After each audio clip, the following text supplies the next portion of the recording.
Assalomu alaykum aziz ayollar. Hayz nima uchun kechikadi? Bugun sizlar bilan shu mavzuda gaplashamiz. Hayz kechikishlari qachon norma, hayz kechikganda nima qilish kerak, qachon shifokorga borish kerak, qachon uy sharoitida nimadir qilsa bo'ladi. Keling shu haqida gaplashamiz.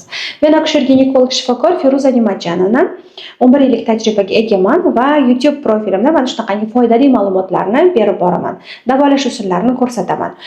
Sahifamga obuna bo'lib, like tugmachasini bosib qo'yinglar, demak videoni boshlaymiz. Birinchi sababimiz o'zi qachon hayz kechikdi deb hisoblaymiz. Normal hayz sikli 21 kundan 31 kungacha qaytalangan hayz sikli hisoblanadi. Agar sizning hayzingiz har 21 kunda kelayotgan bo'lsa, lekin hayzingiz 28-30 kunda keladigan bo'lib qoldi. Bu ham siz uchun hayz siklining kechikishi bo'lishligi mumkin. Lekin sizning hayzingiz aytaylik 35 kun, 33 kunda keladi-ku, lekin 35 kun, 40 kun, 50 kun bo'lib har oyda o'zgarishlar bo'lyapti. Bu ham hayz siklining kechikishi hisoblanadi.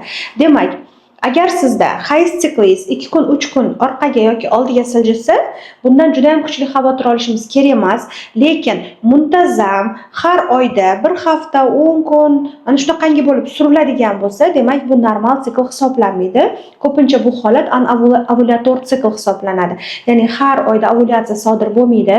Bu ko'pincha tuxumdonda mayda kistoz o'zgarishlarga olib keladi va bu holat gormonal o'zgarish, bu qorin atrofida yog'larning yig'ilishi, polikistoz tuxumdonlar holati, shunga o'xshagan asoratlarga olib keladi qizlar. Holat hisoblanadi, asoratga olib kelmaydi. Mana shu holat sizda kuzatilayotgan bo'lishi mumkin degani va bu shifokorga murojaat qilishingiz kerakligini belgisi. Shuning uchun ham bunga e'tiborsiz qaramaymiz. Gormonal holatimiz bizning kayfiyatimiz, bizning yoshligimiz, bizning hattoki tana vaznimiz, terimizning holati, soch tirnoqlarimiz, umuman intim hayotdagi munosabatlarimiz hammasiga ta'sir ko'rsatar ekan. Bu narsaga e'tiborli bo'lishimiz kerak. Sog'lom hayz sikli degani bu sog'lom gormonal holat degani qizlarjoylar. Shuning uchun sog'lom gormonal siklni bor yo'qligiga qarashimiz kerak. Endi keling, e'tibor beradigan birinchi sababdan boshlaymiz. Birinchi sabab, saqlanmagansiz yoki tabiiy yo'l bilan saqlangansiz, qanaqadir sabablarga ko'ra homiladorlik sodir bo'lishligi mumkin va bu birinchi sabab hayz siklining kechikishiga. Birinchi o'rinda test qilib ko'ramiz agar saqlanmagan bo'lsangiz yoki bo'lmasa qonda Hg gormoniga topshirib ko'rishingiz mumkin. 3 kun 4 kun davomida agar siz 2 kun oraliq bilan shunchaki test uy sharoitida qilsangiz va test har kuni ertalab qilganingizda to'qlashib borayotgan bo'lsa, bilingki sizda homiladorlik sodir bo'lgan bo'lishligi mumkin va bola o'sayotganligini belgisi. Endi keyingi sababimizga o'tamiz. Endi ba'zida haqiqatan testlar noto'g'ri chiqqan holatlar bor yoki bo'lmasam test boshida ko'rsatmasdan kechroq положительный chiqadigan holatlar bor. Demak, eng aniq diagnoz qo'yib beradigan holat bu qondagi Hg gormoniga analiz topshirish. Maksimal agar siz homiladorlikni rejalashtirmayotgan bo'lsangiz, to'g'ri saqlanishga amal qilishingiz kerak bo'ladi. Ikkinchi homiladorlikni kechikishiga sabab bo'ladigan holat bu stress hisoblanadi. Stress bu kortizolning ko'tarilishi. Kortizol bu prolaktinni ham ko'taradi. Bu kortizol ovulyatsiyani bosadi. Bu degani ovulyatsiya sodir bo'lmadi va hayz siklini yana kechikishiga olib keladi. Bu ikkinchi sabab. Uchinchi sababimiz bu gormonal o'zgarishlar. O'zbekiston sharoitida eng ko'p uchraydigan gormonal o'zgarish bu qalqonsimon bezdagi, buqoq bezimizdagi o'zgarishlar. Mana shu aynan gipotireoz holati, gipertireoz holat, turli xil yallig'lanish holatlari qalqonsimon bezda bo'ladigan bo'lsa, bizning jinsiy gormonlarimizga to'g'ridan-to'g'ri ta'sir ko'rsatadi va bu holat ham hayz siklining kechikishiga olib keladi. Keyingi holatimiz multifolikulyar tuxumdonlar, polikistoz tuxumdonlar hisoblanadi. Bu holatlarda ham normada ovulyatsiya sodir bo'lmaydi va ayollarimizda hayz siklining kechikishini ko'ramiz. Keyingi hayz siklining kechikishi yoki buzilishi bu emizikli paytimiz bilan bog'liq bo'ladi. Ya'ni prolaktin qonda balon bo'ladi. Bu ham ovulyatsiyani bosadi, bu ham hayz siklining buzilishlariga olib keladi. Ko'p homilador qizlar so'rab qolishadi, emizikli qizlarimiz o'zi hayz siklim kelmayapti, normami, norma emasmi deyishadi. Aziz bolajonlar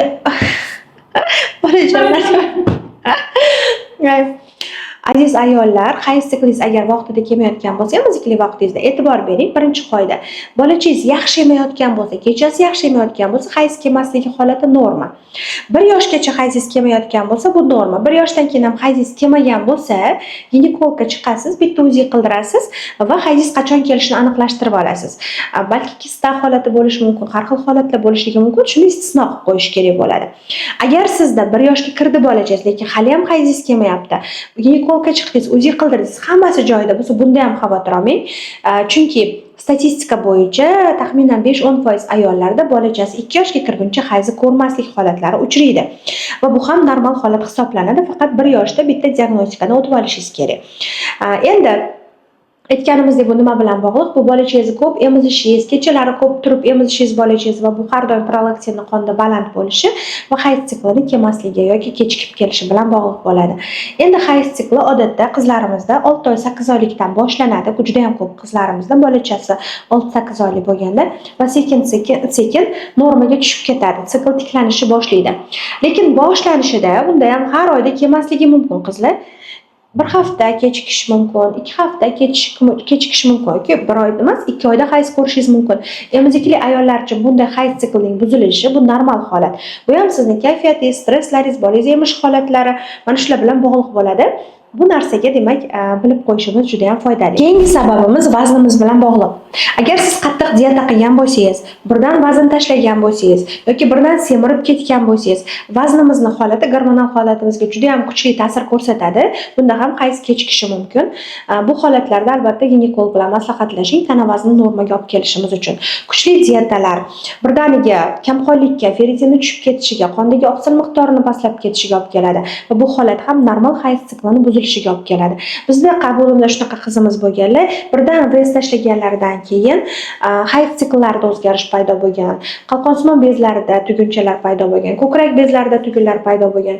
Bular hammasi jigardagi detoksikatsiyani buzilishi, gormonal o'zgarish, ya'ni aytganimizdek, jigarda metabolizmga uchraydi gormonlar. Jigardagi funksiyani buzilishi, jigarga nagruzkani ko'payib ketishi, birdan qondagi ana shu ferritin oqsimi tushib ketishi hayz siklining buzilishiga olib kelgan. Mana shunaqangi holatlarda hayzingiz kelmay qolsa ham albatta vrach bilan maslahatlashishingiz kerak va vazningizni normaga olib kelib, siklingizni ham normaga olib kelib olishingiz kerak. Keyingi sababimiz fiziologik holat bo'lishligi mumkin, bu folikulyar kistalar. Folikulyar kista yoki sariq tana kistalari paydo bo'lganda ham hayz sikli biroz kechikishligi mumkin. Bular so'rilib ketadigan, odatda normada 1 oydan 3 oygacha bo'lgan holatda davolanmasangiz ham so'rilib ketadigan kistalar hisoblanadi. Ko'p qizlar so'raydi-da, folikulyarni kista bo'lib qolgan, so'rilib ketadimi deb so'rashadi. Albatta bu holat so'rilib ketadigan holat. Agar 3 oy davomida folikulyar kista orqaga qaytmaydigan bo'lsa, unda davolash talab etiladi. Bunaqangi holatlar demak folikula o'sdi, lekin yorila olmay qoladi va kistaga aylanib qoladi. Bunday holatda ham demak hayz siklimiz kechikishi mumkin. Keyingi holatimiz bu premenopauza yoki o'smirlik paytimiz. O'smirlik paytidagi qizlarimizda ham hali hayz sikli normaga tushmagan bo'ladi. E'tibor bering, o'smir qizlarimizda aytaylik 13 yoshda hayz keldi yoki 14 yoshda hayz keldi va 1 yil davomida hayz siklida buzilishlar bo'lib turishligi norma. Gormonal holat balans bo'lmagunicha. Lekin 1 yil ichida hayz siklingiz balansga kelmaydigan bo'lsa, albatta ginekologga murojaat qiling. Chunki aytganimizdek, bu qalqonsimon bez gormonlari, prolaktin bilan yoki boshqa gormonlar bilan bog'liq bo'lishligi mumkin. Albatta shuning uchun ham buni ginekolog bilan yoki endokrinolog bilan hal qilsak bo'ladi. Demak, keyingi holatimiz qizlar premenopauza holati, ya'ni hayz sikli klimaksga o'tish oldidan bo'ladigan holat. Hayz sikli to'xtash arafasida tuxumdonlar charchagan, o'sha folikulyar zapas kamaygan. Bu paytda ham hayz siklimiz bir kelib, bir kelmasdan shunaqa holatlar bo'lishligi mumkin. Bu holatda biz ginekolog bilan maslahatlashib, tuxumdonlarning umrini sal uzaytirishimiz mumkin qizlar. Hozirgi kunda preventiv meditsinani bilasiz, juda ham yaxshi ayollarimizni yoshligini saqlab qolish uchun, sog'ligini ushlab qolish uchun yordam beryapti. Bilasiz, preventivniy meditsina degani kasallikni kelib chiqmasdan oldini olish degani aslida. Profilaktika qilish degani. Profilaktik meditsina bu hozirgi kunda bilasiz, hozir meditsinamiz 2 qismga bo'linib qoldi. Birinchisi sabablarini davolaydigan, kasallikni simptomlarini yo'qotadigan meditsina va ikkinchisi preventiv meditsina. Bu kasallikni kelib chiqishdan oldin aniqlab, sabablari bilan, taktugi bilan davolashga yordam beradigan meditsina. Lekin ikkalasining ham o'zini o'rni bor, ikkalasining ham bizning hayotimizda juda ham katta ta'siri bor va davolanishimizda. Shuning uchun albatta bu narsaga e'tibor berishimiz kerak qizlar va to'liq davolanishga harakat qilishimiz kerak. Kasalliklarni kelib chiqmasdan biz oldini olib qolishligimiz mumkin bo'ladi ko'p holatlarda agar preventiv yondashuv qiladigan bo'lsak. Keyingi sabab kontratseptiv vositalarining almashganligi. Agar siz spiraldan tabletkaga o'tsangiz yoki tabletkadan qanaqadir srazu to'xtatadigan bo'lsangiz, shunaqangi kontratsepsiya vositalari o'zgarganda ham birdan hayz sikliga ta'sir ko'rsatadi. Va bu narsa sekin-asta normaga tushib ketadi qizlar.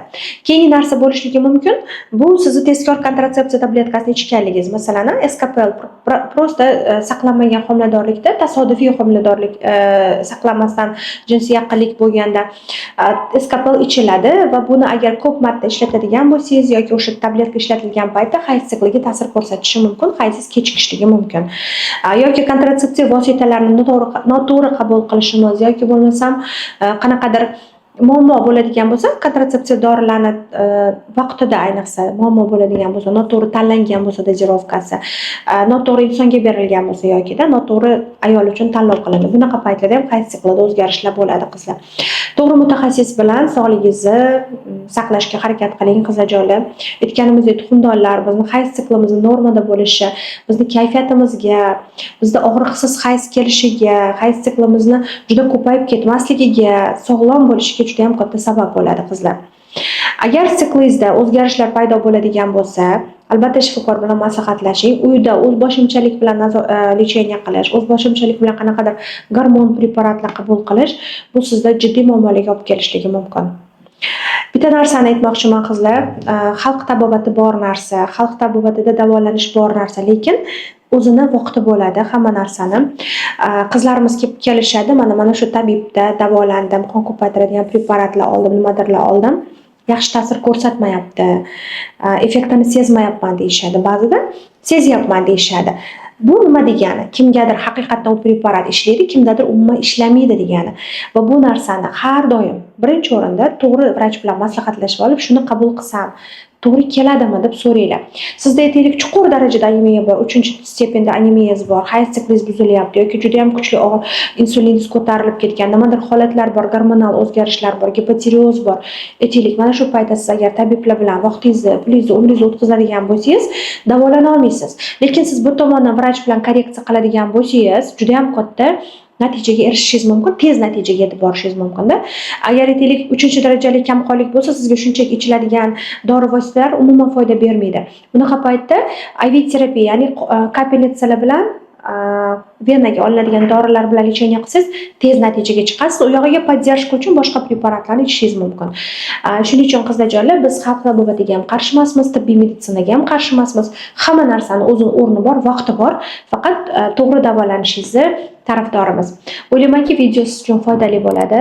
Agar foydali bo'lgan bo'lsa, yaqinlaringizga, hayzga kechikadigan, buziladigan tanishlaringizga yuborib qo'ying. Kommentariyada savollaringizni yozib qoldiring.